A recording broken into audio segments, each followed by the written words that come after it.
Angolans, I know Angolans, they are afraid. They all know how the government is. They are afraid of doing such things. So if they did it, it's because they were motivated. So Joel, Angola is currently making global headlines. Streets are filled with anger. Lives are actually being lost currently in Angola. So as an Angolan, watching this unfold, can you maybe just break it down for us? What exactly is happening in Angola? And what do you believe has pushed people to the breaking point for them to actually go to the point where they are currently in? Yeah, actually, what happens is that people are tired. That's the first thing. And this is not the beginning of everything. All this started at let me say, before peace came. Because when colonialism left the country, problems came. Yeah. So that problem was actually started by the ruling party. So MPLA. Yes, MPLA didn't want to share with UNITA, and UNITA also didn't want to share because, everyone wanted to rule. So that's where the problem started. Then MPLA won, and they started ruling, and they ruled for many years. Yeah. At least when Dos Santos was there, for a time, he did some good work, like what we see, all those Quilambas and Talatona. Those places are fruits of Dos Santos. Now, when Dos Santos left and João Lourenço came, it was like, let me say, a relief to the people, but they didn't know that they were just worsening the situation. So the situations got worse and worse time to time. It's like the gap between the rich and the poor was too big. Yeah, so that's exactly what happened. And now the poor got angry. Yeah. And when a poor man is angry, all he can do is cry out and, do chaos. Yeah. So that's the work of a poor man. That's exactly what's happening. And everybody is trying to survive. If you saw the videos, you will see that the things that they were taking was like rice, food stuff. And and this is why I condemn the government, because you can't kill your people, you understand? So that's exactly where the problem is we are fighting against ourselves instead of really focusing on the problem. So what is the thing that actually happened now that caused people to go down into the street and to protest? There are different things, because the first one that you need to know is that the country is ruled by fear. Yeah. So since it's ruled by fear, it's difficult for people to go out and do the kind of riot that they did. So there should be a sort of different kinds of groups that motivated this riot to start. And those people are fearless. Yeah. You see, so those are the ones that did that. But you see, the hunger of the people, you see, the imbalance of the government, of the ruling party. Yeah. Yeah, that imbalance, because even the ruling party itself is divided. It's not like before, where they were all united. You see, so all that imbalance caused the people to go against, because there's no clear direction. They don't even know where they are going. So when people do not know, if I tell you the debts that the country is having and the money that the country has, you'll not believe, because the country, as the president says, he said that he already found the country with problems and is trying to fix the problems, which is an excuse that is given. Because if you are a good leader, so to say, what you will do, you prefer to defend the country rather than to dip into the problem again. You see, so all those debts that they were doing, all those monies that are coming to the country, where is the money? Yeah. What are people doing with that money? Yeah. And then we begin to hear things like problems with AGT. AGT is like NAMRA, for example, you see.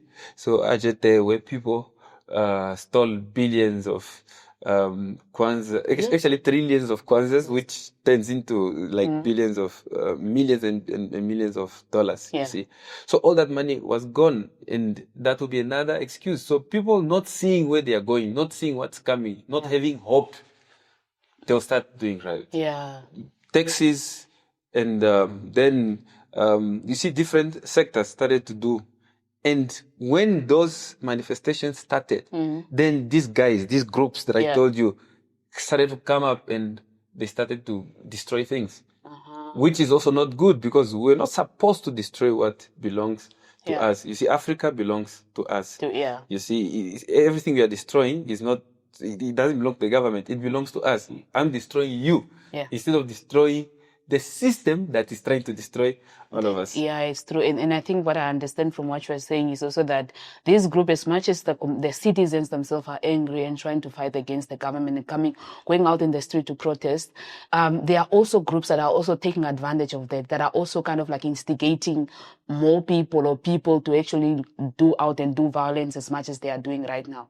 Yes, and that's the reason why maybe we should not trust the current parties that are in the country, because all those parties probably they are sponsoring some of these people. Because imagine, why would you like the opposition parties? Yes, why would you go inside a shop that does not even belong to the government to destroy the shop? That is when a citizen like you. Yes, but they're triggered by the group. Because Angolans, I know Angolans, they are afraid. They all know how the government is. They are afraid of doing such things. So if they did it, it's because they were motivated by something and someone. That someone. You see, it's not good what they did, and what the government did is even more evil, because what the government did is beyond humanity. How can you kill people who are running away from you? Imagine the person is running and you are killing the person. I don't understand. Exactly, because I even saw a video of a lady now. I think you also spoke about the video of a lady who was shot in front of the son and trying to run away. The lady was just telling her stuff, and then the son is there now. Mom, wake up. And like, because now the government, the way also the government now responded, they are using brutality. About 22 people are currently killed right now, innocent lives, and also thousands of people are also arrested and some that are injured. So were you surprised probably by this response of the government, MPLA, or is it just how is this how the government usually probably react or handle protests? In the country, we never had peaceful protests, so to say, because whenever people want to protest, you will hear that that guy is dead, or that guy went to jail, or something happened to him. One guy tried to insult the president once. That guy had to come on public and apologize, and after beatings, and you know, in other countries you can even insult the president. No one will do anything to you, because everyone is free to say whatever they want to say. But it's not like this. That's Angola. Sure. And you think probably because now the people are also now responding to the fuel subsidy that is actually being removed. So do you think that removing the fuel subsidies was the right move, or probably could the government have handled or made changes that better, maybe made changes that better protect the ordinary Angolan people? Let me say, everyone works according to the limit of his knowledge, right? So if you hear that fuel is one of the things that will trigger everything to change, that's all you know.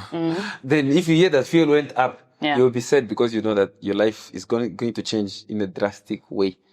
So that's what the people in the low places understand. So the government has many things that it could start changing and then come to fuel, because eventually fuel in Angola is cheaper than any other country that I may know. So he could just start changing many other things and then come to fuel, little by little. You see, knowing the sensitivity of the people. Yeah, but the problem of the government that's currently ruling is they do not hear the people, because they are not really too bad, so to say, because they are there for quite a long time. You see, they've ruled for a long time. So those people are rich, they have money, they really want to make a change, but they can't, because the system is now broken. If they could listen to the people, just listen to the people, then they will be able to do the right moves. The right moves and the right changes that will help instead of destroying the people. So because I also want to understand, what is the call, what are the Angolan citizens calling for? They want the removal of the government, the political party, or just the removal of the oil subsidy for it not to be removed? Or what are the calls? As I said, that this is a political fight. So there are many things involved, both economic and political at the same time. So some of them, they're thinking that by removing the president, it will change. So they are fighting for that. Others are fighting for the MPLA, meaning the ruling party. You see, because they were there for quite a long time, and it's the only party that ever ruled the country. So they want to test something different. Maybe they think that the change will come from there. Now, others are just following because the hunger is too much. So, being frank is that it's hunger that's making them do that, and they just want a change. A change in the country. Okay, and we have a lot of Angolans that are living in the diaspora, that are living outside the country and all that. And so how are these communities actually currently responding to the riots that is happening in the country? And do you think these people have a responsibility for them to speak out? Or is there something that these people that are in the Angolan, that are in the diaspora, or any other African countries that they can actually do to help the situation in Angola, to help the Angolan people? Yeah, I think we should all do something. We should all speak out. Speak your mind. You see, don't be afraid, because nothing will happen to you. You are speaking your mind. If you are not in Angola. Yes, if you are not there. And if you are there also, speak out. Even if things happen to you, because that's how Nelson Mandela changed things. It was by speaking, not by destroying themselves, you see. Don't destroy your fellow Angolans. You see, speak. Speaking is better than violence. Yeah, so even if something happens to you, at least you'll be a hero for what you did. So I think we should all speak out, and we should all do something to change the country. Are there any forms or any, like, especially when it comes to the internet, or any petitions that are currently running out, or things like that are currently probably that people in the diaspora can participate in, or things like that? Yes, there are many. But one of them that I also joined was Reforma Angola Online. So that one is also running. People are signing, and they are speaking out what they think, what they want, and then those things will be sent to the right bodies that can analyze it. Okay. Yeah, and I think most of us, or all of us, should do something like that. Okay. And also, before I actually also let you go, as someone in the AI and technology space as well, so what role do you think digital tools such as social media ads, online platforms can play in holding the Angolan government accountable and also amplifying voices during this crisis like this? One of them is all these platforms where people have to sign, and the other one is social media itself, and the other ones are channels like this one where people can go and talk. You see, if you're outside, if you talk on a channel like this one, everyone in Angola can hear you. You see, they can block you from national TV, but they cannot block you from the internet TV. You see, so we should focus on things like this, and then you can also use AI to create certain content, educative content, so that people can know what things to do on such situations, you see. Instead of you just going out and fighting, losing your life, you can use AI to do certain things for you and save your life while changing the situation. Okay. All right. Thank you so much, Master Joel, for coming on Africa Speak. But probably looking ahead, what political or economical changes will you give confidence to invest in or to return to Angola? For one to return to Angola, or for you to return to Angola, and how has this moment shaped your vision for your country's future and the role that you play in it? Firstly, Angola is investing big time into technology, more than many countries in Africa. So it's doing really a great job in that area.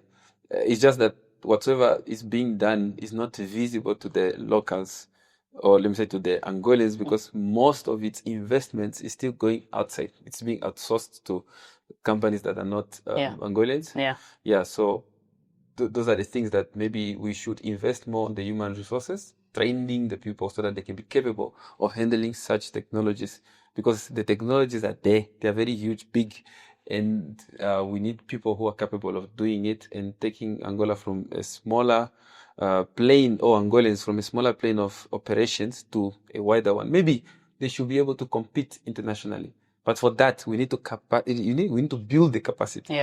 So those are the things that Dusanto was doing. He was sending people from Angola to the USA, to Russia, to China, to different countries, so Cuba, just to go and learn and come with the knowledge. But when he went, those things went with him. Oh. You see, so maybe we're supposed to go back to it, invest again on the people. Okay. Yeah. All right. Thank you so much, Mr. Joe, for coming on Africa Speak. And yeah, wishing you the best. And we're just praying for the people of Angola as well.